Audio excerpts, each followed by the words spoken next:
by far trumps the others, as he wasn't a famous rapper, he was just a heroin addict. Reports began flooding into the local PD when alarm bells began to sound in a local 7-Eleven, but there was no suspect to be found anywhere close. Police decided to expand the search, and that's when they heard commotion in a nearby house. Without any other leads, they stormed in, discovering Jeff inside, sitting next to a gun. And that's when Jeff was arrested and brought in to be interviewed. The next 24 hours were captured on police cameras within the interview room. But conversely to most footage similar to this, it was originally uploaded to the suspect's own YouTube channel on the 25th of September 2011. This is the first sign of what makes Jeff a cult figure and a legend within the interrogation community. Jeff was held in police custody for almost an entire day, but all of the footage from the 3 interrogation sessions held barely 15 minutes. Given that robbery and arrest took place within the state of Georgia, the usual minimum sentence would be around 10 years imprisonment, ranging up to a maximum of life without parole. But it would transpire that Jeff wouldn't end up doing a minute of this time.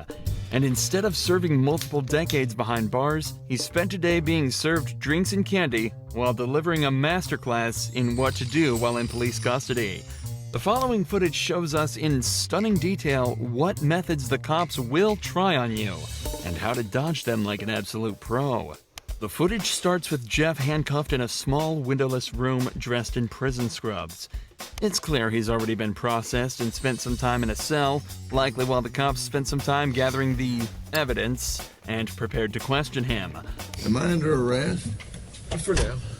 I'm under arrest? Yeah, I'll explain everything, but before I explain myself to you, before we talk to each other, I need to read your rights, okay? What am I under arrest for? Well, like I said, I need to read your rights first. Obviously, the charge is robbery, okay? Jeff immediately opens by asking if he's under arrest and on what grounds. From the first moment, it's evident that Jeff has done his research, as this is exactly what you should be doing in this situation. From here, there are 2 options. If you're not being arrested or detained, you can state that you're also not obligated to stay and answer questions. And you should be completely free to leave the interrogation. If you are being arrested, you can then immediately ask for a lawyer and stay silent until you're provided with one. These options give you the best chance of stopping the police in their tracks and allow you to create the best defense possible. What's amusing is that when you're being arrested in America, the officer is actually legally obligated to remind you of this. Take a listen to the Miranda warning that this detective reads out to Jeff. You have the right to remain silent. Anything you say can will be used against you in the court of law. You have the right to talk to the lawyer for advice before we question you. If you cannot afford to hire a lawyer and you want one, a lawyer will be provided for you. If you decide to answer questions now without a lawyer present, you'll still have the right to stop answering questions at any time. Does that make sense? You've probably heard these before, haven't you? These 3 points are incredibly important and are often overlooked by the average citizen due to the panic of being arrested in the first place. Alongside this, because of how much we hear these lines in media such as police shows and movies, most people completely glaze over it when they're being read these rights, and fail to take into account that they're actually being provided with useful information that allows you to stay safe and protected while in police custody. What this detective didn't mention, though, is that if you ask for a lawyer while under arrest, they are not allowed to continue questioning, and you have a complete, unquestionable right to refuse to answer any questions they may ask until you're provided with an attorney. The detective also ends the rights with a snide remark about Jeff's past, meant to subconsciously remind him that he is a previously convicted criminal. Do you understand your rights? Do you understand your rights, Jeff? Yes or no? You understand? We're getting paid more than you are, so we can sit here for a long time, man. I just need you to answer me yes or no. Do you understand your rights? Let's get through that question. Do you understand what I read you? Do you comprehend what I read you? Jeff has been explicitly told he has the right to remain silent, so that's exactly what he's deciding to do. Right here, the leading detective leans back in his chair. This was meant to show that he's unconcerned with Jeff's silence, and that he can stay there as long as necessary. But body language like this usually indicates some form of unrest. It's clear that the detective knows that this is gonna be a tricky few hours for them. If you got something that says you didn't do this robbery, this is your chance to talk to us. Okay, good cop. No, usually I'm the prick. You look like the prick. I am. If it's dominance we're talking about, Jeff just took everything the cops had and dumped it in that garbage can. I'm not asking if you want to talk to me at this point. I just want to know if you understand what I read to you. So am I under arrest? Yes, you're under arrest. Get me back to the cell. I don't talk to you, motherfucker. Okay, you're done. In this first round of interrogation, Jeff exhibited exactly the correct behavior given his current circumstances.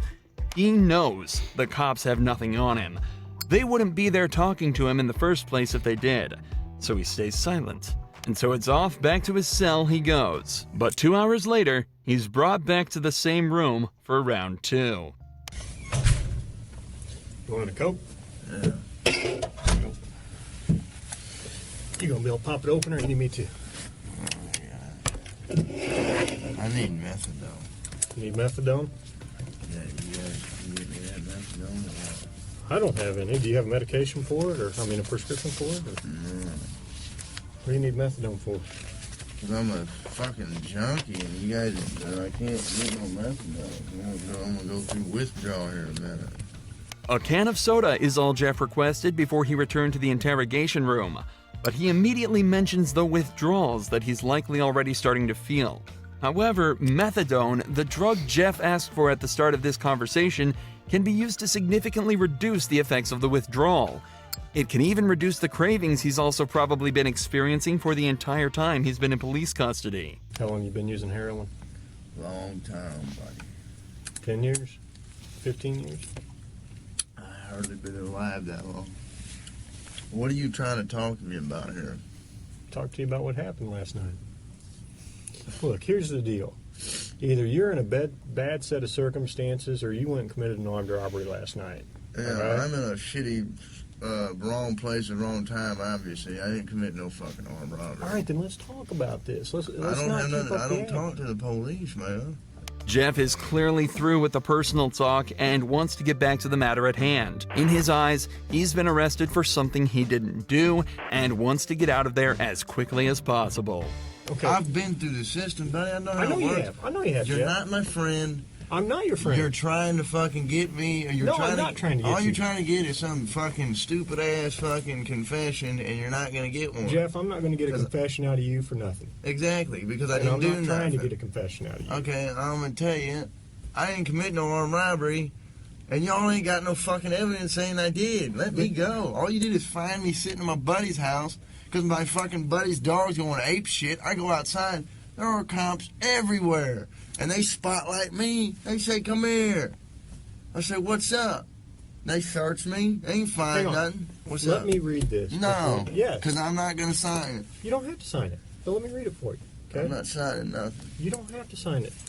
The irony of this cop saying he's not trying to get Jeff while he has him handcuffed in an interrogation room questioning him is very amusing. But even through all this, every part of what Jeff said here is so perfect it almost sounds rehearsed. It's an incredible display of personal legal defense, and is even more impressive when you layer it with the fact that Jeff is almost definitely starting to experience withdrawals. I also want to highlight the point Jeff made about how cops are simply trying to force a confession out of him. One of the main techniques used in these interrogations is the Reed technique, developed by a former cop and psychologist in the 1960s after he extracted a confession from a man accused of murdering his own wife. The technique consists of 9 steps, beginning with a polite discussion about why the suspect is being accused of the crime, followed by using certain body language and actions within the interrogation as a display of guilt. The method ends with offering the suspect 2 alternative statements they can agree with, one of which is slightly more acceptable than the other, but whichever is chosen admits guilt and is counted as a confession. This method forces the suspect into a corner and is exceedingly good at extracting false confessions from innocent suspects. In fact, the original case that technique was formed around fell apart after discovering that the man, in fact, did not kill his wife and was tricked into giving a false confession. Absolutely next level gaslighting. Tell me what happened last night. Plain and simple. Your side of the story. I'm not talking to you. I'm a lawyer. All right. This is what I don't understand. I told you I know, this but was this gonna is what I don't understand, Jeff. You were sitting there talking. just like you're ready to sit here and tell me what happened last night, and then all of a sudden I read that to you, and you screw it, I ain't talking to you. I want a lawyer. I don't understand that. What changed? Because I told you what. I already told you what happened. You didn't. How didn't I? You didn't tell me what happened last night. How didn't I just tell you what? But now you've handcuffed me, and I can't talk to you because you asked for an attorney. So okay, that's fine. But I will tell you right now, you're still on a hold for a robbery. I know. I don't know why. I need a fucking lawyer because obviously I didn't do nothing. And obviously you guys know I didn't do nothing because I've been arrested for the same bullshit before and you guys don't interview me this much. So, wham bam, thank you for the coke, put me back in the cell. That's my home. We haven't interviewed you yet. Jeff has now asked for a lawyer and is once again refusing to answer questions. But we're only halfway through this footage, and Jeff's ability to defend himself and completely destroy this cop only gets better from here. Here's what the deal is. I have enough evidence Like what? of the armed robbery, okay? But, you know, if you're saying you didn't do it, you need to give me your side of the story. I didn't do it. Okay, well, give me your side of the story. You got to convince me. Because I got a lot of evidence. I got a lot of physical evidence. Well, like what? Name the physical. Well, I don't need to, why should I tell you that?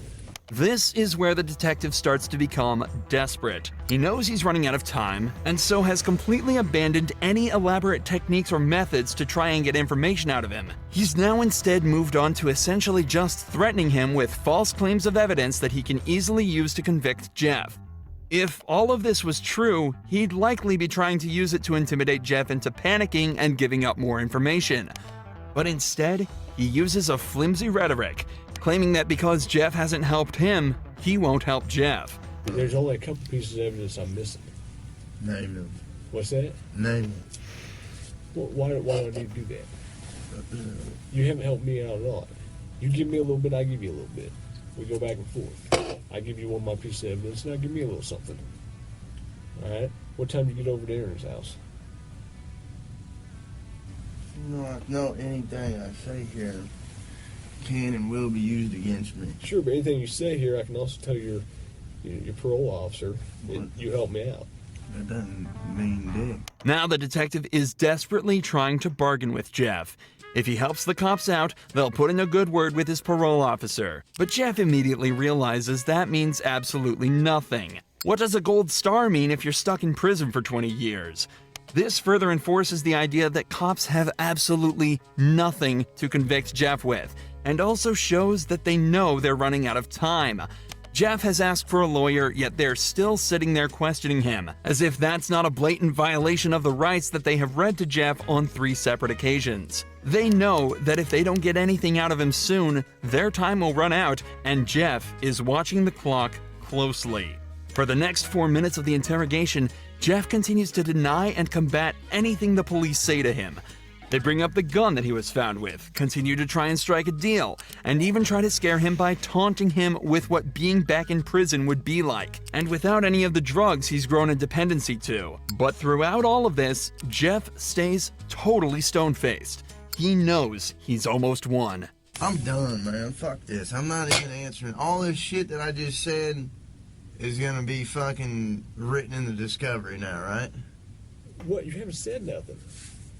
I mean, every little stupid thing that you've asked me, dude, is gonna be in the discovery. I'm not even going to do discovery. The prosecutor is. Okay. So, you halfway know the system, how things work, and you halfway don't. Am I right? I half-ass know Yeah. that the only reason I came up here is to get a fucking Coke. Okay. And I got it. But now I want a Butterfinger. But that's not. What, the Butterfinger? Yeah. Why not?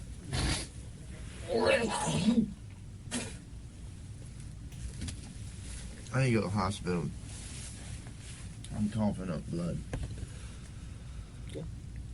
Let's go to the hospital. For the last few hours, the police have been questioning a man who is clearly in pain, denying him access to the legal prescription drug that would help him deal with his issues, and questioning him repeatedly on a crime for which they have no evidence for. All the while, Jeff dealt with this as casually as possible, asking for sodas and chocolate bars. Jeff knew misspeaking at any point could lead him down a slippery slope, so he exerted his rights in the perfect way, And 12 hours later, it's recorded that he was released from custody and sent on his merry way. It's also reported that from here, Jeff began to turn his life around. He's off heroin and now spends his time uploading to the same YouTube channel the footage from this video was uploaded to. He makes music and even gives extra tips on how to avoid the police tricks. But what happens when the suspects think they're smarter than the detective, but get quickly put in their place? Well, that's exactly what happened to David